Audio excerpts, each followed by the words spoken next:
পবিত্র ঈদ উল আজহাকে সামনে রেখে রাজধানী সহ দেশের বিভিন্ন এলাকায় প্রস্তুত কোরবানির পশুর হাট। তবে রাজধানীর হাটগুলোতে ক্রেতাদের বাড়তি ভিড় এখনও লক্ষ্য করা যায়নি। রাজধানীর আফতাবনগর সংলগ্ন স্বদেশ সানভ্যালি মাঠের হাট ঘুরে বিস্তারিত জানাচ্ছেন সহকর্মী গোলাম মর্তুজা।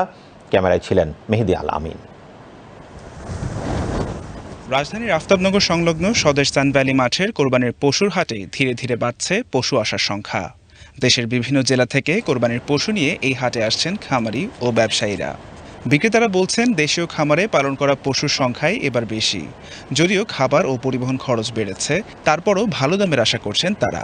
কাস্টমার এখন আসতেছে, দেখতেছে কেউ কেনাকাটা হচ্ছে না, প্রচন্ড খরচ মানে খেরের দাম বেশি, ভুসির দাম বেশি। গরু অনেকটা দিয়ে কিনা হয়েছে, আবার গাড়ি খরচটা বেশি। আবার এখানে আসি ক্রেতা যে গরু আমরা 1,10,000 চাইতেছি, সে গরু বলতেছে 80,000 60,000। আনুষ্ঠানিক বেচা কেনা শুরু না হলেও আগে ভাগে হাটে এসে পশু দেখে যাচ্ছেন অনেক ক্রেতা। কেউ দরদাম করছেন, কেউ আবার পছন্দের পশু ঠিক করে রাখছেন। প্রতি বছর একসাথে আসার মূল উদ্দেশ্য হচ্ছে গরু তো কেনা হয়, কিন্তু দেখাটার ভিতরে একটা মজা আছে আর কি। গরু আসলে দেখতে কেমন এই হাট ছাড়া বোঝে না, এটা একটা বড় উপলক্ষ আর কি। পরিবার নিয়ে এই কারণেই আসা যে গরু দেখলো, দেখতে আসলাম, যদি হয় ইনশাল্লাহ আর কি নিয়ে যাওয়ার একটা চিন্তা ভাবনা আছে। না, ওরকম গরু দেখতেছি না আমরা। ওই পাশে একটা আছে কি বেড়াইত বাজার নাকি, ওই দিকে যাব। এদিকে গরু কম থাকার কারণে দাম বেশি চাই। প্রচলিত হাটের পাশাপাশি অনলাইন ও খামার ভিত্তিক বিক্রিও বাড়ছে।